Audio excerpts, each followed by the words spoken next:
Certainty left quietly. You are not sure exactly when. There was a time when the path ahead was legible, the direction was clear enough, the situation was stable enough, the relationships were settled enough that the next step felt obvious, even if it was not easy. And somewhere in the last weeks or months, the legibility faded. The direction became unclear. The situation shifted into something that resists the confident reading it used to allow. The next step is no longer obvious. The certainty is gone, and what replaced it is the specific discomfort of not knowing. And here you are, Monday morning, standing at the beginning of a week where nothing around you feels certain. And the week is about to begin, whether the certainty has arrived or not. Take a breath right now. The uncertainty does not require a response yet. Not for the next few minutes. The week has not started asking for anything. This breath belongs to the prayer before it belongs to the Monday. Just this breath, just here, before the week has made a single demand. The uncertainty is present, and you are also present in the same moment, before the Monday has set the tone. The first thing this prayer wants to say is this: you can live well in uncertainty, not comfortably, not without the discomfort of the not knowing. Well, with genuine faithfulness and genuine presence and genuine care for the people around you, even while the certainty you are waiting for has not arrived. The people who will receive your presence this week do not need the certain version of you. They need the present version, and the present version is what the uncertain person who has brought their honest condition to God before Monday begins is capable of offering, not the performance of clarity. The actual presence of the person who is here in the uncertainty with them. And the second thing this prayer wants to say is this: there is one thing that is certain, in the middle of everything that is not, and that one thing is sufficient to stand on while the rest resolves. His word declares in the book of Hebrews, chapter 13, verse 8, that Jesus Christ is the same yesterday and today and forever. The same. When the situation was stable, he was the same. Now that the situation is uncertain, he is still the same. When the certainty returns, he will be the same. The uncertainty changed nothing about the one thing that does not change. And the one thing that does not change is the anchor for everything that currently is. Before we enter this prayer, write in the comments right now, Lord, I do not know what is coming, but I know who holds it. That is enough for today. Write it as the honest enough, not the performance of certainty you do not have, the actual enough that the one certain thing provides. Subscribe to this channel so we can begin every week together, especially the Mondays when the week begins from inside the uncertain. Come back tomorrow morning. We are here every day. Now let us find the one certain thing in the middle of everything that is not. Lord, my God and my Father, I come before you on this Monday morning, and I say what is true. I do not know how this is going to go, not the week, the bigger thing, the situation that has been developing, the relationship that is in a place I did not plan for it to be. The question about direction that has not received its answer. The outcome that is genuinely open in a way that resists the confident prediction. I do not know how it is going to go. And the not knowing has been sitting in the interior for longer than is comfortable. I have tried to resolve the not knowing through analysis. I have considered the available evidence and weighed the possible outcomes and tried to calculate the most likely direction. The analysis produced more analysis, and the not knowing remained. I have tried to resolve it through prayer in the form of repeatedly asking for the certainty to arrive. The certainty has not arrived, and the asking has sometimes felt like speaking into a silence that does not respond. And I have tried to resolve it by simply moving forward as if the uncertainty were not there, by acting as though the confident path were clear when it is not. That has produced the specific exhaustion of the person performing clarity they do not have. None of it worked, not because I did not try, because the uncertain season is not a problem to be resolved by the right technique. It is a season to be lived through with the one who leads in it. And now it is Monday, and the not knowing is still here, and the week is beginning, and I am bringing the honest condition to you rather than performing the faith that would make it seem more resolved than it is. Your word declares in the book of Proverbs chapter 3 verse 5 and 6, to trust in the Lord with all your heart and lean not on your own understanding. In all your ways submit to him, and he will make your paths straight. Lean not on your own understanding. The analysis was leaning on the understanding. The trying to calculate the outcome was leaning on the understanding. And the leaning produced the exhaustion of the person who has been trying to support themselves on a foundation that was never designed for that weight. The submission is the releasing of the lean. And from the submission, the paths become straight.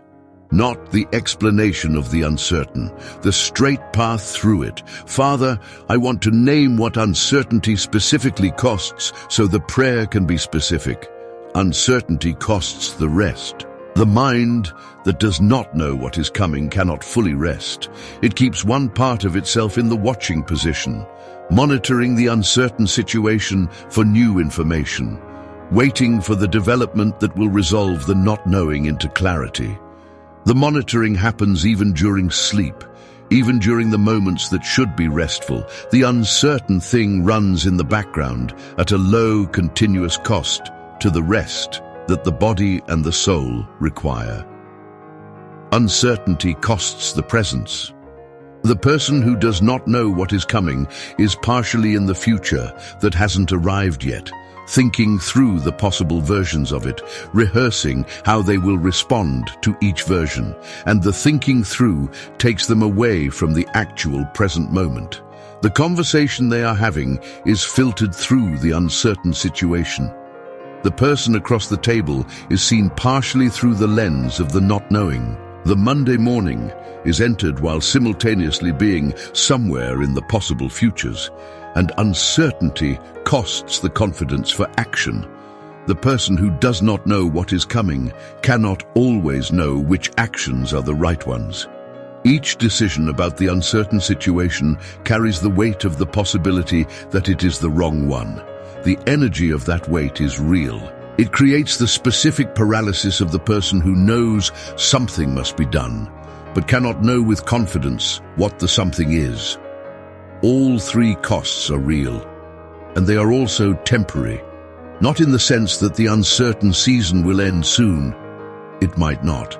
In the sense that the rest and the presence and the confident action are not permanently unavailable. They return when the person stops trying to secure them through certainty and starts receiving them from the one who is certain. The shift from certainty-dependent rest to God-grounded rest is the practical move of the uncertain season, and it is available today. Your word declares in the book of Isaiah, chapter 42, verse 16, that I will lead the blind by ways they have not known. Along unfamiliar paths I will guide them.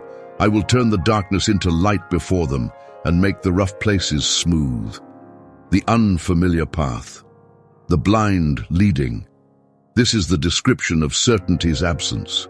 The unknown way. The path that cannot be seen clearly. And into that specific condition, the promise is the leading, not the explaining, not the making of the path visible in advance. The leading through the path that the person cannot see clearly. God does not require the certainty to return before he leads. He leads in the uncertainty. Lord, I do not know what is coming, but I know who holds it. That is enough for today. And here is what the leading looks like in the daily practice of the uncertain life. It looks like the next right step, not the certain path to the certain destination, the next right step, which is almost always clearer than the full path. The full path may be obscured. The next step is usually available. The conversation that is needed, the work that is in front of you today, the person who deserves your presence this Monday, the next right step, taken. And from the taking, the next one becomes available. The uncertain person is paralyzed when they try to see the full path. They are capable of action when they look only at the next step, and the leading that the uncertain path requires is the leading of the next step, given one step at a time to the person who is trusting rather than calculating.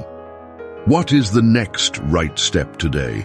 Not the answer to the uncertain situation, just what is right and available today. The honest work that is in front of you, the person who deserves your presence, the conversation that is needed regardless of what the uncertain situation does. The next step, take it, and from the taking, the following step will become available, one at a time. That is the uncertain season's navigation, not the clear path, the one step at a time, guided, not alone. Lord, I want to receive something about what living faithfully in the uncertainty produces over time. Character, the specific, genuine, unperformable character that is only formed in the uncertain season. The patience that is built by the sustained not knowing rather than the quick resolution. The trust that is deepened by the continued faithfulness in the absence of the certainty that faith would be easier with. The peace that surpasses understanding, the specific peace whose surpassing is only possible when the understanding has not provided the certain basis for peace. These are not available in the comfortable certainty. The certain season builds competence, the uncertain season builds character, and the character formed in the uncertainty is more durable and more genuinely useful than the competence built in the clarity. The person who learned to trust in the uncertain season has something the person who only trusted when things were clear does not have. The experience of the trust being the sufficient foundation even when everything else is not. And something else. The uncertain season usually produces the deepest knowing of the God who leads through it. The person who was not required by the circumstances to trust learned about trust theoretically. The person who was carried through the uncertain season learned about trust experientially, and the experiential knowing of the trustworthy God is different from the theoretical knowing, more personal, more specific, more genuinely owned. There will come a day when the uncertain season is past, and the person who was in it will look back and see clearly what was being formed in them during it. The trust that held when the certainty was absent. The peace that was present when the circumstances did not justify it. The character that the uncertainty built. On that day, the uncertain season will make a different kind of sense. Today is not that day. Today is Monday. And on Monday, the formation is happening invisibly. But it is happening. Your word declares in the book of Romans, chapter 5, verse 3 through 4, that suffering produces perseverance, perseverance produces character, and character produces hope.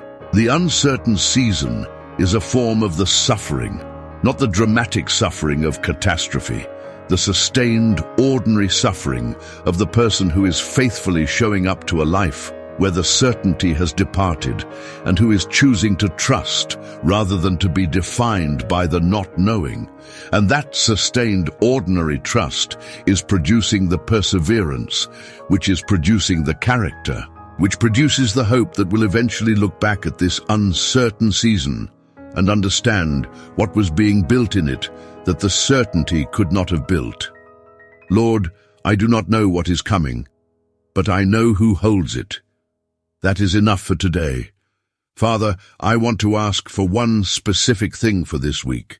Peace that is not based on the circumstances improving, not the peace that arrives when the uncertain situation resolves. That peace is available to everyone. The peace that surpasses understanding is the peace that is available now, before the resolution, before the clarity arrives, in the uncertain Monday of the uncertain week of the uncertain season. That peace does not require the understanding to arrive first. It surpasses the understanding, which means it is available at the exact level of the uncertainty, not less available because the certainty is absent. as available as it would be if the certainty had returned.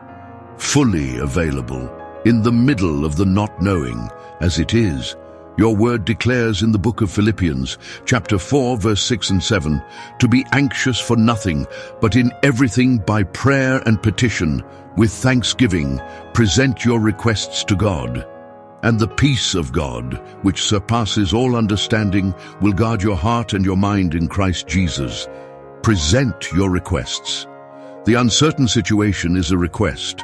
Lord, I do not know what is coming. I trust you with what is coming. And the peace that surpasses understanding enters the gap where the understanding is absent, guards the heart and the mind in the uncertainty. As it is, receive that peace today, not as the feeling that everything is resolved, as the guard that stands in the interior while the certainty waits to return. The peace is the certainty that is available right now, not about the situation, about the one who holds the situation. And that is the only certainty that can be held in the uncertain season without the season's events taking it away. Father, as this prayer closes, the week is beginning, and the honest Monday person who came here in the uncertainty is going back into the week without the certainty having returned. The situation is still uncertain. The question is still open. The direction is still unclear. And they carry something that they did not have before this prayer. Not clarity. The peace that surpasses understanding. The next step rather than the full path. The knowing of the one who holds what they do not know. The character being built in the uncertainty rather than the character that only the certainty could build. That is enough to enter the week, not because the week became certain, because the person entering it became grounded in the one certain thing, and the one certain thing is specific. It is not the vague assurance that things will work out. It is the specific, named, identified certainty of the God who is the same yesterday and today and forever, who was present when the certainty was present, and who is present now that the certainty has departed. Who knows what is coming even though the person does not, who is already in the uncertain future that the person is approaching, already there, working in what the person cannot yet see, that certainty, the one certain thing. It does not change when the situation changes. It is the same, and it is enough. Your word declares in the book of Psalms, chapter 73, verse 23 through 24, that I am always with you. You hold me by my right hand. You guide me with your counsel, and afterward you will take me into glory. Always with you, the right hand held, guided. The uncertain season is inside the always. The not knowing is inside the held. The guidance is present in the unclear path. Always held, guided. Go into the week with that. Not with certainty about what the week holds, with the certainty about who holds the week. Lord, I do not know what is coming, but I know who holds it. That is enough for today. That is the declaration this Monday begins from, not the confident certainty of the certain person, the grounded enough of the person who knows the one certain thing. And the one certain thing does not change, not today, not this week. Not in the uncertain season. The same yesterday and today and forever. That is the foundation, and the foundation is enough for Monday. To everyone who prayed with me this morning, go back to the comments and write it one more time. Lord, I do not know what is coming, but I know who holds it. That is enough for today. Return to that sentence when the uncertainty gets loud this week. It is the only certainty you need. May the Lord hold everything uncertain in your life right now with the steadiness of the one who does not change. May the peace that surpasses understanding stand guard in the places the understanding cannot reach. May the next step be clear even when the full path is not. And may you arrive at Friday, having walked the uncertain week with the one certain thing, and found it sufficient for every day the uncertainty produced. In Jesus' name, amen.